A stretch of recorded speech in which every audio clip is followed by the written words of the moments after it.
Hi, welcome to Pauline Interviews. I'm once again at the Crystal Crossroads in Newberg, Oregon. And if you live in Newberg or Sherwood, even Tigard, you might know where we are. We're at the Fred Meyer parking lot. It's on one end of Fred Meyer. It's a wonderful shop. I was so excited to discover it. We've got crystals, and they do classes here and lectures. It's a really cool place. So if you get a chance, stop by just for a few minutes. Say hi to Dee Ellen. She is the proprietor here. And I'm really happy once again to welcome Sharon Lewis, who is a very fascinating woman. And this is my third interview with her. I just can't stop interviewing her because she knows, well, she's into so many wonderful things and it's fun to interview. But today we're going to talk about paranormal investigations. And Sharon belongs to a group called, let's see, it's a long name. Tell us about White Light Paranormal Insight. Who came up with that name? Well, the founder, Seth Michael McKay and Jill Straub, they came up with the name. They wanted to find a name that was not dark, was more into benevolency and just, because a lot of teams are kind of dark or have been historically, and he didn't want it to be like that. Like hence White Light. Yes. Like we talked about, I think the first time I interviewed you, we talked about the demonologists, and I thought it was interesting because I asked you about that, and you said you don't believe in demons. It's more of a Christian belief, and you don't worry about dark energy. And I thought that was fascinating. I just don't. A long time ago, I came to understand that a lot of things here on planet Earth is just belief based. It's not always a belief that necessarily is true or provable. So it's just a belief. So I go in knowing that there's a lot of belief systems that people have. But anything fear-based, I made a decision a long time ago. I didn't want to live in a fear-based life. Didn't we talk about one time thoughts become things? I did with somebody. I didn't say that, Mike Dooley did, but yeah. I love that thoughts become things. Well, that's how we manifest and create. Yeah. You have to think it first. And I said, I got this, I thought it was from you, but you don't remember writing it. But what you believe in might be what you get, or you create your own reality. You do. So I think it's good to be cautious, but to be fear-based, I completely Why would you want to manifest or create what you're fearing? Yeah, that's true. So with your group, now there's two parts to it, you said. Mm-hmm. We have an investigation team, which I think there is 4 or 5 people in that now. It changes various times. And then we have the mediumship part of the team, and there's probably 6 or 8 depending at different points. So the first part is the scientific part? Yeah, the investigation team, they go in with equipment. They'll do videoing, they'll do sounds with recorders. There's just various equipment pieces that they use. They generally do it at night, and the reason teams do it at night is because it's quiet. You're not going to get a lot of traffic sounds, for example, or things that because daytime is kind of noisy. People are walking around doing everything, and whereas at night it's generally quieter. It's not that spooks come out at night. No. You're more scared at night, so you might manifest or create a spooky thing. But we've done investigations during the daytime as well. Can you get evidence? Absolutely. Because do spirits necessarily live a daylight and a nighttime life? Not necessarily. And so we talked about the scientific part, and they go in with instruments and other equipment. Mm-hmm. Now, talk about the medium side of it. The medium side of it, once a client contacts the interviewer, as we call that person, the interviewer then collects what's going on, what they're experiencing, their location, and decides whether it's a case or a client that we want to work with or can. And then she will share that information with the investigator side, all that information. The medium side, she doesn't. We will get a client's name, generally just like Michelle, or just one name, a city, or even a case number.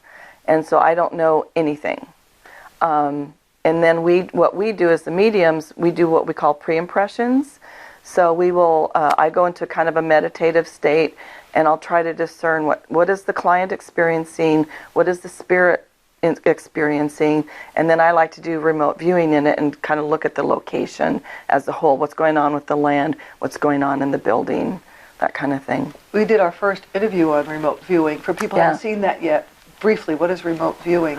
Remote viewing is where you basically use your mind, if you want to think of it in those terms, and you can go to a location in your mind, and if you've never been there, you can look at the location. Say it's a house. You might, in your mind, look at this house and see, is it 1-story, 2-story, whatever.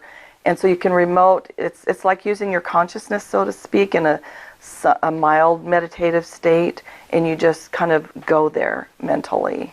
So you said it starts with an investigation, so an interview. So Yes. The interview person decides, presents the case, and they decide. What would make them decide not to take? Do you know it? What they might not take a case? Well, we've had people contact us that really you can discern it's and figure out it's a mental health issue. The person who calls you has a mental. Yes, you can figure that out, or you can kind of figure out there might be some drugs going on in the home. I would think that the mediums could pick up on that, but maybe not the investigators. What do you think?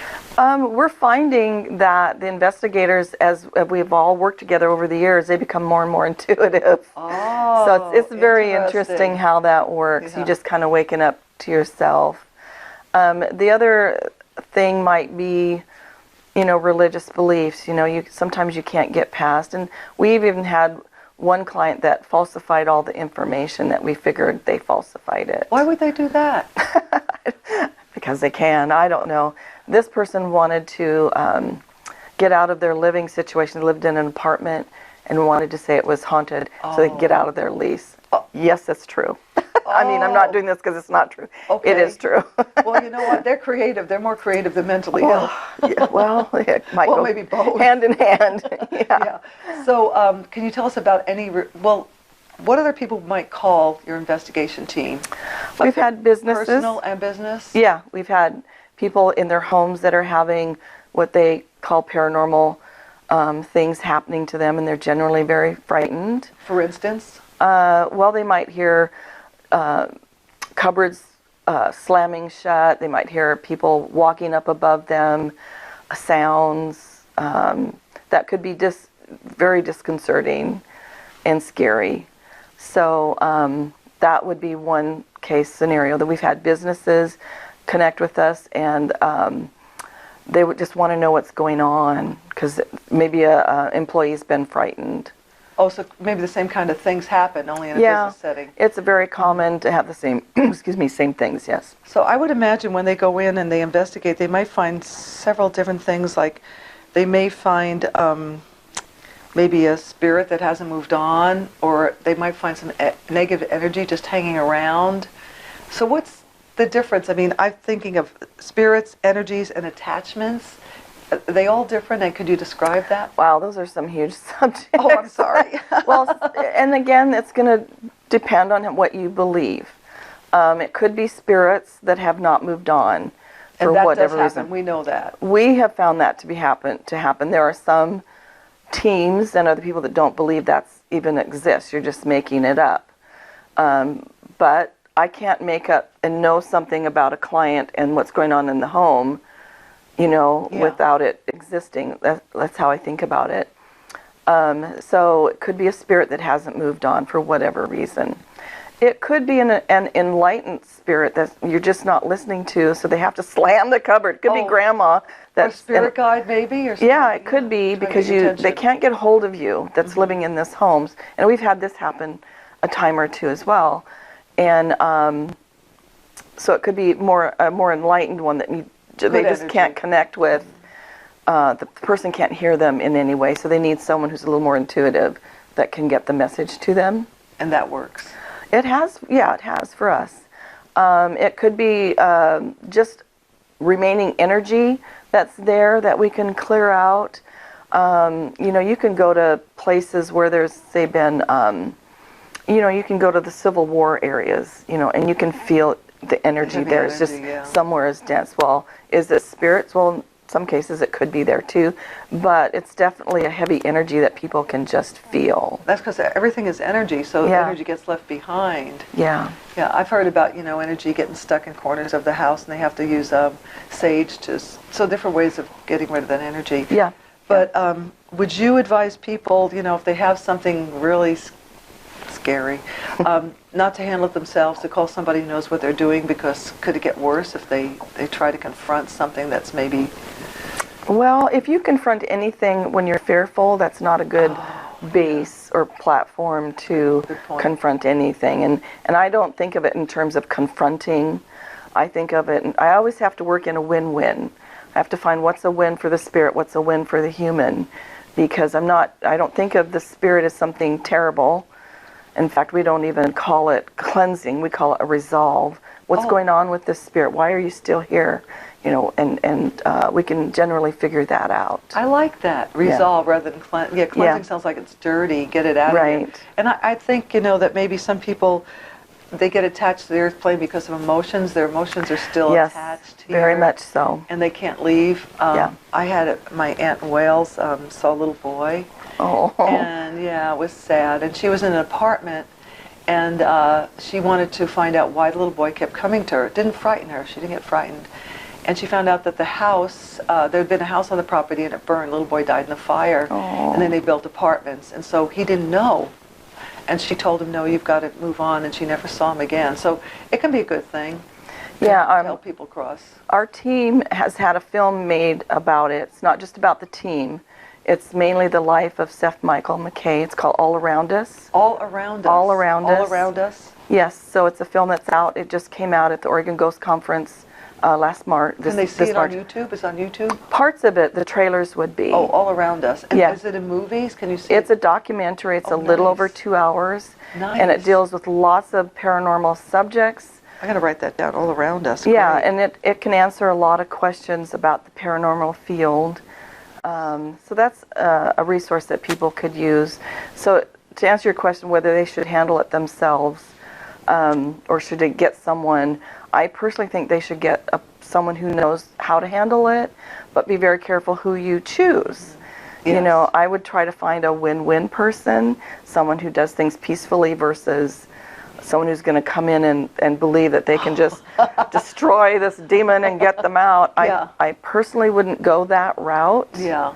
Let's figure out what's going on. Yeah, I like it the way you present that. Well, we always have our information of the guests I talk to, so we'll have your information up there. Awesome. If people want to contact you and if they're feeling nervous about something. But don't contact you if they're trying to get out of their lease. Yeah, please. Anything else I know you don't get nervous, but do other people in your team ever worry about taking home some energy with them? They do. And if you are worried about that, then first of all, I'd say don't go. Mm-hmm. And or do what feels good to you that makes you feel protected. Yes. Which could be white light or prayer. You have a guardian that you connect with? Or I do, but I feel if you know who you are and you go in, live your life as much as you can in a state of love.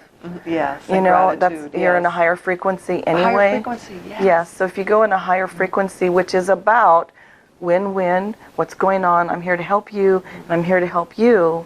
I'm not here to cause you harm. Right. It's all love. It is. So that's one of the reasons that I personally don't worry, but I've figured that stuff out for myself. Maybe someone hasn't. Yeah. So then do what you need to do if it's wearing crystals, saging yourself, putting yourself in a protective bubble, having your guides with you. Do all of that. But to me, it makes sense when you say, don't live your life out of fear. It doesn't help, but how does it serve you? I got one quick funny story to tell you. That my husband and I like to go to Nevada, and just down from Virginia see this really nice hotel. I don't know if I should mention it because they have two people haunting it. One is Rosie, because you spell rose potpourri, and the other one, I forget his name, but he smokes a cigar. So my husband was in the shop, and he said there was absolutely nobody around, and he experienced the cigar smell. Interesting. And these people, that the proprietors told us that two couples came, and that Rosie disappeared, and they said they smelled potpourri driving home. So I think Rosie took a ride with that other couple. Interesting. Anyway, yeah. it's kind of a neat story, you know. Mm-hmm. And they said the two ghosts there were they were benign. They weren't, you know, but I guess there are places down below where they had a cave-in and the miners died, and they said that was kind of scary energy down there. So. Well, it's very sad energy, It's very for sure. okay, I mean, sad you know, energy, I would. Yeah. If you send Sometimes somebody down there to clear it out. People misunderstand what they're Yeah. feeling or Yeah. don't know how to voice it. Yeah. Yeah. Well, that's sad, but Yeah. I like what your team does, and I like your whole attitude towards it. Yeah. Any note we should end on? I mean, that was pretty interesting. Well, I just would reiterate, look at your fears and try to resolve them, because if you're in fear, your frequency is low, and your energy will be low anyway. But if you resolve those fear-based thinking, then that's going to raise your vibration. You'll get higher vibration answers to your life. I love it. That's great. Yeah. The answers are there. The answers are there. Yes. Listen. You do have to listen. Otherwise, Grandma's gonna be rattling those She might. cupboards. She might. You need to go to the doctor. Tell her to go to the doctor. It's cool. Yeah. Thank you, Sharon. It's always You're so very much welcome. fun. Well, thank you. I'm going to catch you again with another topic. I know there's lots we could talk about. Thank you so much. Thank you. Thank you for watching another edition of Pauline Interviews. Once again, I'm at the Crystal Crossroads in Newburgh. And if you like my show or our show, please subscribe, and we will send you other shows that you'll know what is coming up next. And please tell your friends about us. And if you have any suggestions, something you'd like me to talk about, or someone you'd like me to interview, or if you'd like to be interviewed, please contact me. Okay, you'll see my my email. Okay, so love to hear from you. Thank you so much for watching.